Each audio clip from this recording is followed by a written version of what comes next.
Your fiancée won't let him leave the wheelchair. Boy's words change everything.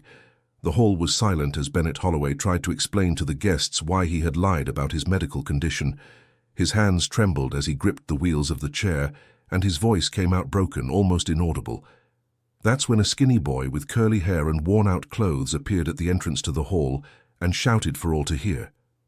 "Hey, mister, why are you pretending you can't walk when I saw you running in the park yesterday morning?" The fiancée, Savannah Miller, felt her blood run cold. All eyes turned to her, and she quickly approached the boy.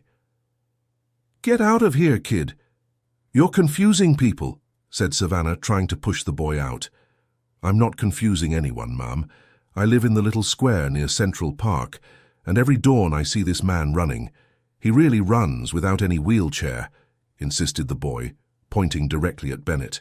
Bennett's best man, Harrison James, rose from his chair. "Savannah, what is this story? Bennett, can you walk?" Bennett looked at Savannah in despair. They had agreed to keep the secret until after the wedding, but now everything was crumbling in front of 40 guests.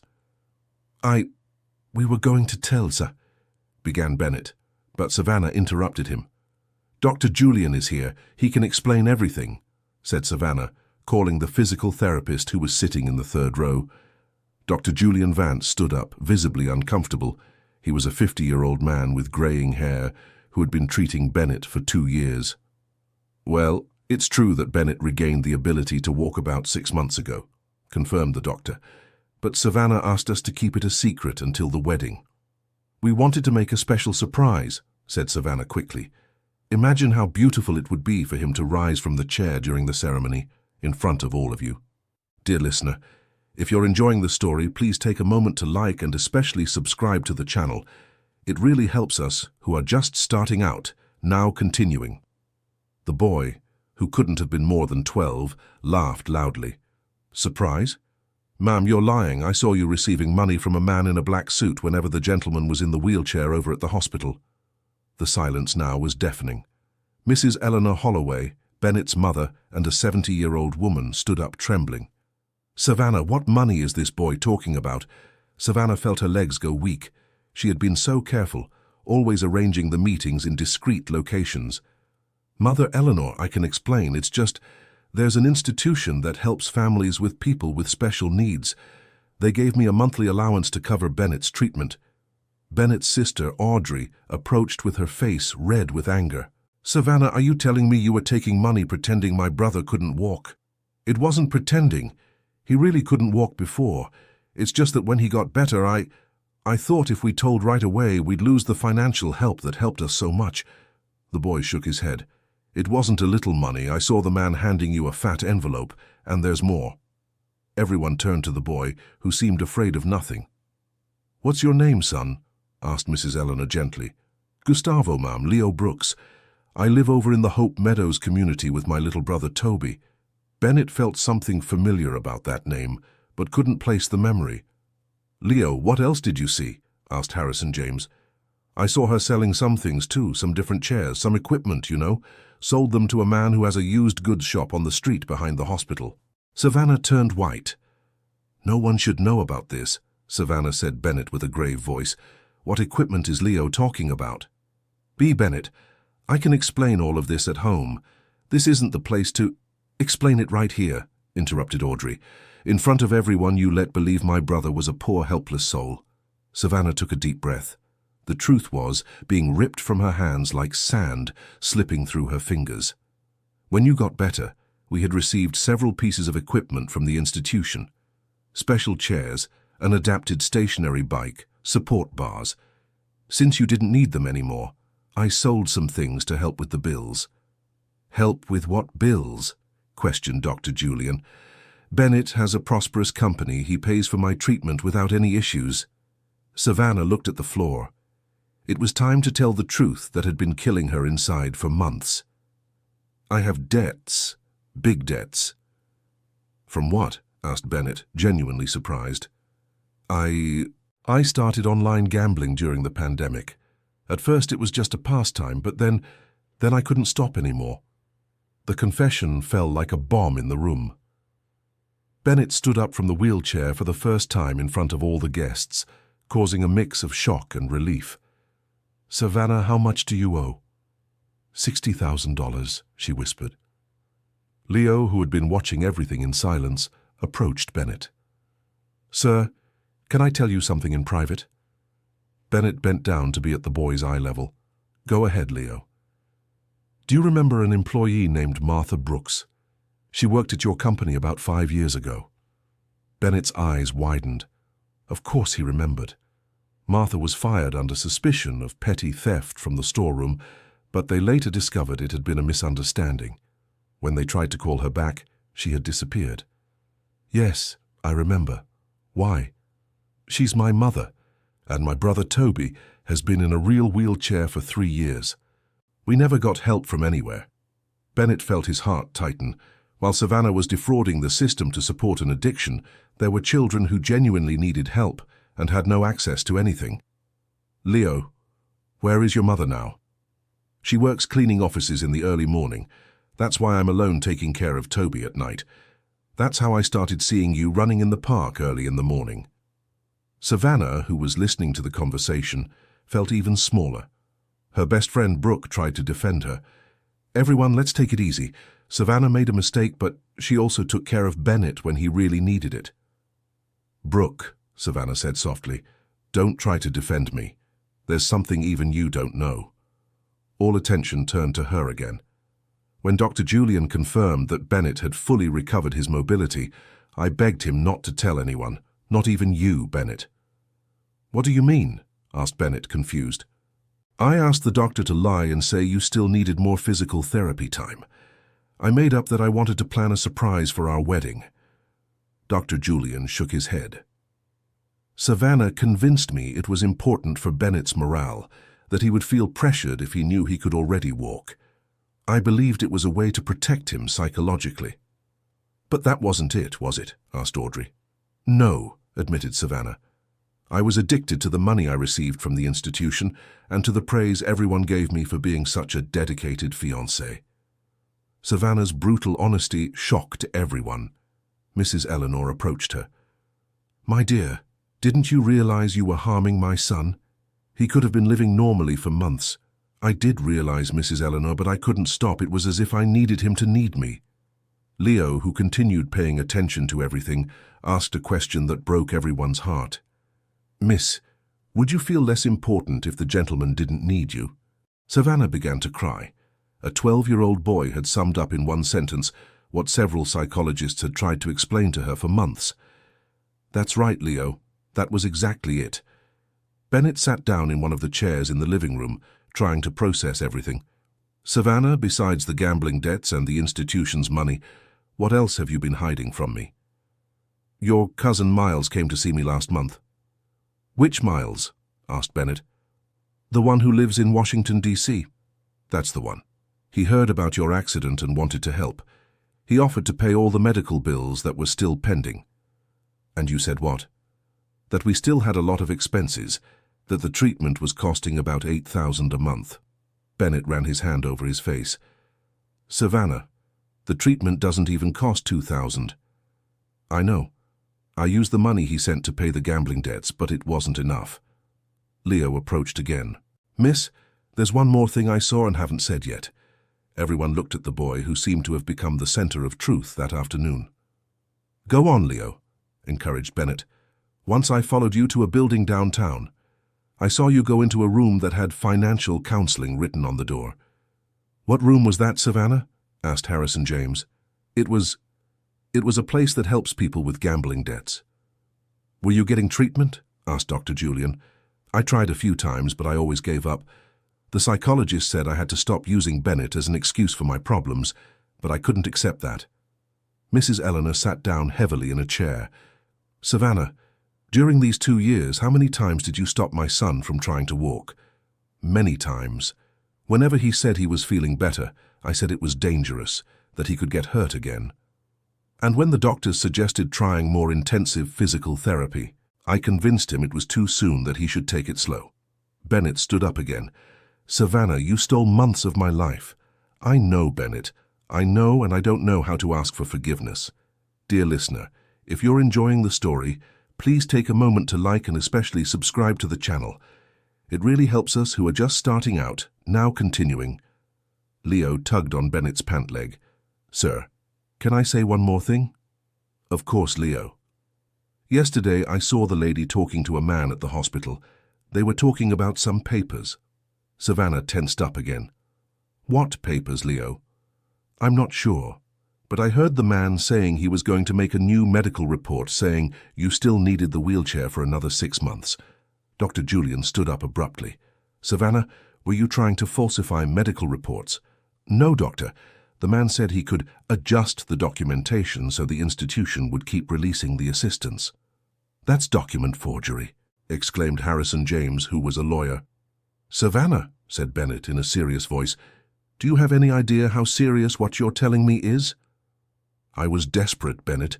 The debts were growing. My family was pressuring me for money. What pressure from your family? Asked Audrey. My father lost his job last year. My mother needs surgery that isn't covered by public health insurance. My brother is having problems at college because he can't pay the tuition. Mrs. Eleanor shook her head. Savannah, why didn't you talk to us? Bennett's family has always helped those in need. Because I was ashamed. You all thought I was a good person, that I took good care of Bennett. If I asked for help, you'd find out about the debts and the addiction. Leo, who had been quiet for a few minutes, made an observation that no one expected. Miss, do you know there are children in my community who need the things you sold? What things, Leo? The special chairs, the physical therapy equipment. Toby spends all day in a regular chair that hurts his back. Bennett felt a pang in his chest. Leo, could you tell me where those things Marina sold are? Yes, I know. The man at the store knows me. Sometimes he gives me a few dollars to sweep in front of the store. Savannah, said Bennett, you're going to give me the address of that store, and we're going to try to buy back everything you sold. Bennett, I don't have the money to... I didn't say you were going to pay. I said we are going to buy it back. Brooke approached Savannah. Savannah, is there anything else you need to tell us? Better say everything now. Savannah looked around the room. Everyone was watching her with a mix of disappointment, anger, and pity. There's one more thing, something really ugly. Silence took over the room again. Last week, the institution sent a representative for a follow-up visit to check if Bennett really still needed the assistance. And I put sleeping pills in Bennett's juice before the visit. The confession left everyone speechless. Bennett turned pale. Savannah, what kind of pills? Muscle relaxants. To make you more limp, more like someone who really can't walk. Dr. Julian approached Savannah with a horrified expression. Savannah, do you have any idea that could have caused serious problems for Bennett? Muscle relaxants without a prescription can be very dangerous. I researched online, doctor.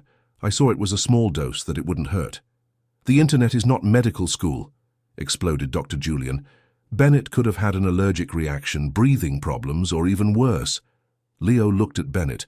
Sir, is that why you were acting strange that day? I remember you were trying to run in the park, but it seemed like your legs weren't obeying right. Bennett remembered that day perfectly. He had woken up confused, having trouble coordinating his movements, thinking he was having a relapse. Savannah, how many times did you do this? 3 times. Whenever there was an important visit, or when you started talking about telling someone the truth, Mrs. Eleanor began to cry. Savannah, how could you do this to my son? Mrs. Eleanor, I never meant to hurt him. I just didn't know how to get out of that situation anymore. Audrey stood up and faced Savannah. Savannah, do you have any idea how I feel knowing that all these months I felt sorry for you? I thought you were a heroine taking care of my brother. Audrey, I really did take care of him when he needed it. Took care. Or did you take advantage of the situation to benefit yourself? Savannah didn't know what to say. Leo approached Bennett again. Sir, can I ask you something? Of course, Leo. Why did you never suspect? Bennett thought for a moment before answering. You know, Leo, when you love someone, you want to believe the best of them. Savannah was always very affectionate with me, very attentive. I thought she was trying to protect me. But weren't you sad staying in the chair when you could walk? Yes, I was. especially because I saw I was losing my physical shape, that I was getting weaker. But Savannah always said it was normal, that I had to be patient. Dr. Julian shook his head. Bennett, your muscles really were weakening. Over the last few months I noticed you were losing the conditioning you had achieved, but Savannah always asked me not to say anything to you. What reason did she give, Doctor? She said you got anxious when you heard about your progress, that you preferred we focus only on the exercises and not the results. Bennett turned to Savannah. Is that true? Yes, admitted Savannah. I asked Dr. Julian not to comment on your improvements, because I knew that if you found out you were progressing, you'd want to walk right away. Leo asked a question no one had thought of. Miss, what if the man had never gotten better? Would you have stayed with him anyway? Savannah hesitated before answering. I don't know, Leo. I liked the attention I got from being the dedicated fiancé. People praised me, admired me. But what if he never really got better? The boy insisted. Leo, that's a very hard question. Is it hard, or don't you want to answer? Savannah began to cry again. The truth is, I was afraid of Bennett getting better, because then I'd go back to being just an ordinary person. I wouldn't be the brave woman taking care of her special fiancé anymore. The brutal honesty of the answer shocked everyone present. Harrison James stood up. Savannah, are you telling me you'd rather my friend stayed in a wheelchair so you could feel important? It's not that I'd rather, it's that I was afraid of losing my identity. Your identity was based on my brother's suffering? Asked Audrey, incredulous. I know it sounds horrible when you say it like that, but that's what it was. When he was in the chair, I felt needed, important, admired. Leo looked at Savannah with an expression too mature for his age. Miss, you know that's not love, right? What do you mean, Leo? Love is wanting the person to be happy, even if it means they don't need you anymore. The boy's simple words cut deeper than any accusation from the adults present. Mrs. Eleanor approached Leo. Son, how did you learn that? My mum always says she wants me and Toby to be happy, even if it means we'll live far from her one day. She says that if you truly love someone, you want to see them fly, not trapped in a cage. Bennett knelt in front of Leo. Leo, how old are you? 12, sir. And you take care of your brother alone? At night, yes, because my mom works, but I like it. Toby is funny, he tells cool stories. How did he end up in a wheelchair? He was born that way. The doctor said his spine didn't form right. Bennett felt his chest tighten once more. And you've never been able to get help? My mom has tried lots of places, but they always say there are too many people on the waiting list, that it's hard to get help. Savannah, who was listening to the conversation, felt even worse. Leo, I'm so sorry. Sorry for what, miss? For taking help that should have been for kids like your brother. My brother isn't sad about that. He always says things come at the right time for those who need them. Leo's wisdom was impressing all the adults present. Dr. Julian approached the boy. Leo, would you like me to meet your brother? Maybe I can help with something. You'd really do that, Doctor? Of course. In fact, I know some colleagues who work specifically with children. Bennett stood up. Doctor Julian, I want to cover all the treatment necessary for Leo's brother. Bennett, said Savannah, you don't have to do this because of me. I'm not doing it because of you, Savannah. I'm doing it because it's the right thing to do. Leo looked at Bennett with admiration. Sir, you really are a good person. Leo, you are the good person. If it weren't for you, I'd still be being deceived. I just told the truth. My mom always says lies have short legs. Brooke, who had been quiet for a while, approached Savannah. Savannah, I need to tell you something. What, Brooke? I knew. Knew what? I knew you were still receiving money from the institution even after Bennett got better. Silence once again took over the living room. How did you know? Asked Bennett. Last month I saw Savannah at the bank, depositing a check from the institution. I questioned her, and she told me everything. And you didn't tell me anything? Asked Bennett angrily. Savannah begged me not to tell. She said she was going to fix everything on her own. Brooke, you've been my friend for 15 years, exclaimed Audrey. I know, Audrey. I know I was wrong, but Savannah was desperate. She didn't know how to get out of the situation. Leo looked at Brooke. Miss, when you know someone is doing something wrong and you don't tell, you become an accomplice, right? That's true, Leo, admitted Brooke. I should have told. Why didn't you tell? Asked Harrison James. Because I was trying to help Savannah stop gambling. I thought if she quit the addiction, she would tell the truth herself. But did she stop? Asked Mrs. Eleanor. No. In fact, it got worse. Last week, she lost $5,000 in one night. Savannah sat down in a chair, defeated. Brooke, you didn't have to say that. Yes, I did, Savannah. No more lies. Bennett approached Savannah. Savannah, besides the $60,000 you told me about, how much more do you owe? $80,000. How so? In the last few months, the debts increased. I tried to win back what I had lost, but I only lost more. Dr. Julian shook his head. Savannah, that is typical addictive behavior. The gambler always thinks they'll recover their losses on the next bet. Leo approached Savannah. Miss, have you ever tried to quit gambling? Many times, Leo, but I always went back. Why? Because when I gambled, I forgot all my problems. It was the only time I didn't think about the lies, the guilt, the fear of being found out. But afterwards you felt worse, right? Much worse. Because on top of the problems I already had, I created new ones. Bennett sat down next to Savannah. Savannah, do you want help to stop gambling? I do, Bennett, but I've tried many times on my own. This time you won't try alone. We will help you. How so? I'll pay for serious treatment with specialized psychologists, and I'll pay your debts. Bennett, you can't do that after everything I've done. Yes, I can. Because even with all your mistakes, I still care about you.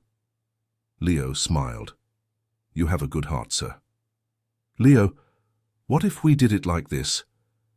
I pay for Savannah's treatment, and she helps take care of your brother as a way to learn what it really means to help someone.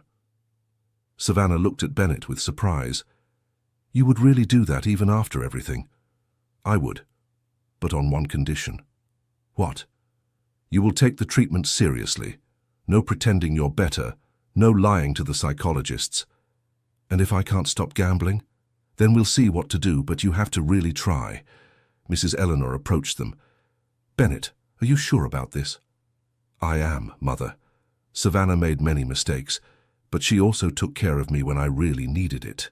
Now it's our turn to take care of her. Dear listener, if you're enjoying the story, please take a moment to like and especially subscribe to the channel.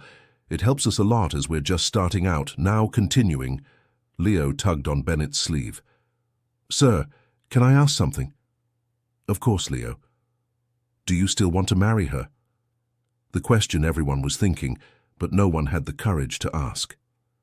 Bennett looked at Savannah, then at all the guests. No, Leo. Not the way things are now. Savannah began to cry again. I understand, Bennett. Savannah, I'm not saying never. I'm saying not now. You need to take care of yourself first. Learn to be a whole person on your own before thinking about marrying someone. How long do you think that will take? I don't know, maybe a year, maybe 2. Or maybe we'll discover we're better off as friends. Leo made an observation that surprised everyone. You know you can use this hall today to throw a different kind of party? What do you mean, Leo? Asked Harrison James. What if we threw a party for the kids in my community who need help? There's food, there's music, there's space. Leo's idea lit up several faces. Leo, that's a wonderful idea, said Mrs. Eleanor. And we could take the opportunity for Dr. Julian to meet the children who need treatment, suggested Bennett. And I could start helping for real, not pretending, said Savannah. Dr. Julian got excited about the idea. I can call some colleagues I know. We can turn this into an afternoon of free care. And I can speak with the priest at my parish, said Mrs. Eleanor. He knows several families who need help.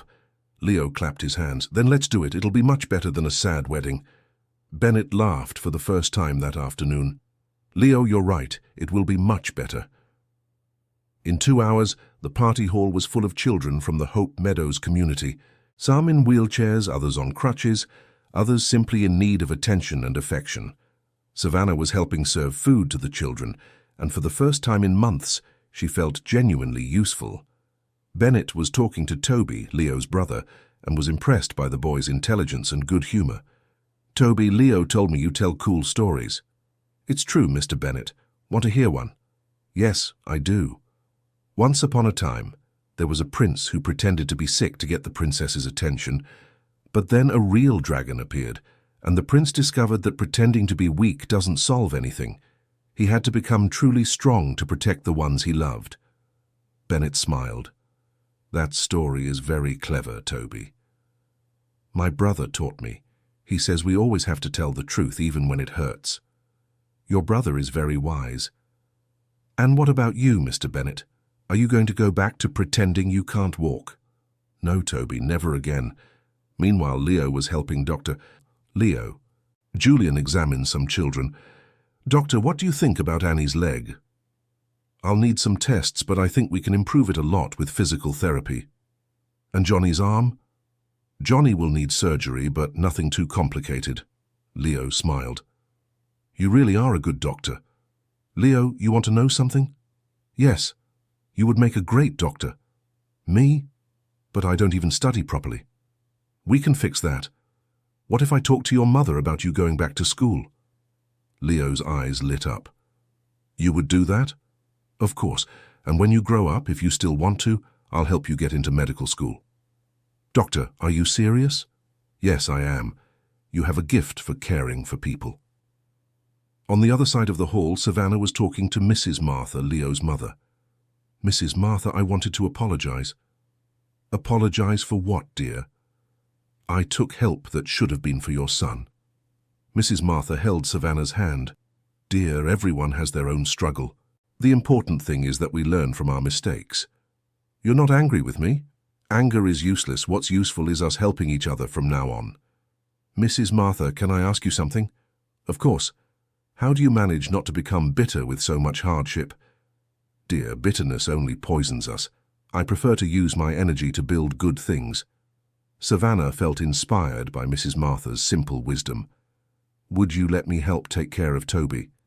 "Of course, dear, but you have to take care of yourself first." "That's what everyone is telling me." "It's because it's true. We can only take good care of others when we are well ourselves." As evening fell, Bennett approached Leo. "Leo, I wanted to thank you." "Thank me for what, sir?" "For having the courage to speak the truth. My mother always says that speaking the truth is a gift we give to people. Your mother is right. And you know something?" "What?" "I want to offer her a job." "A job where?" "At my company. A real job with a full-time contract with benefits, not just cleaning." "You would really do that?" "I would, and you can move to a better house, near a good school for you to study." Leo hugged Bennett. "Thank you, Mr. Bennett." "I'm the one who should be thanking you, Leo." As the party was ending, Savannah approached Bennett. "Bennett, I wanted to say something." "Go ahead, Savannah." "Thank you." "Thank you for what?" "For not having completely abandoned me." "Savannah, I love you. Not in the way I thought before, but I love you as a person. I want to see you well." "I love you too, Bennett. And that's why I agree that we shouldn't get married now." "Will you accept the help to get treatment?" "I will, and I will work hard to become a better person. And if after this whole process we discover we're not meant for each other, then we'll be grateful for the good years we had, and we'll move forward as friends." Bennett smiled. "That seems fair to me." Leo approached them. "Can I give some advice?" "Of course, Leo," they said together. "Sometimes the bad things that happen serve to lead us to better places." "How so?" asked Savannah. "If you had gotten married today, you would have kept living with the lies. Now you have a chance to build something true." Bennett and Savannah looked at each other. "Leo, you're 12, but you talk like you're 50, said Bennett. "It's just that I learned that when we go through hardships, we either become bitter or we become wise. I chose to become wise." 6 months later, the old party hall had been transformed into a rehabilitation center for underprivileged children. Savannah worked there as a volunteer 3 times a week, in addition to attending psychotherapy twice a week. Leo was studying at a private school, with a full scholarship secured by Bennett, and was already talking about becoming a doctor when he grew up. Toby had undergone his first surgery and was progressing rapidly in physical therapy. Mrs. Martha worked at Bennett's company as the coordinator of the company's social program. Dr. Julian had assembled a team of professionals who provided free services at the center. Bennett and Savannah met once a week to talk, like friends, relearning to know each other. And in Central Park every morning Bennett ran freely, thankful for the courageous boy who had the audacity to shout the truth when everyone preferred silence. One of those mornings, Leo joined him for a run. "Mr. Bennett, can I ask you something?" "Of course, Leo." "Do you regret anything?" "I regret taking so long to see the truth." "And you?" "I regret taking so long to speak." "Why did you wait?" "Because I was afraid no one would believe me." "And what gave you courage?" "Remembering that if I didn't speak you would keep suffering, and then I thought it was better to try and fail than to not try at all." Bennett stopped running and looked at Leo. "Leo, you saved my life." "No, Mr. Bennett, you saved your own life. I just showed you the door." "What door?" "The door of truth, but you were the one who decided to walk through it." Bennett smiled, and they continued running together as the sun rose over New York City, illuminating a new day full of true possibilities. End of story. Now tell me what you thought of this story and where you're watching from. If you have something to share with us, leave it in the comments with sincere words. Do you think Bennett made the right decision? We'd love to read your opinion. Thank you so much for joining us. Don't forget to leave your like and, most importantly, subscribe to the channel so you don't miss other exciting stories.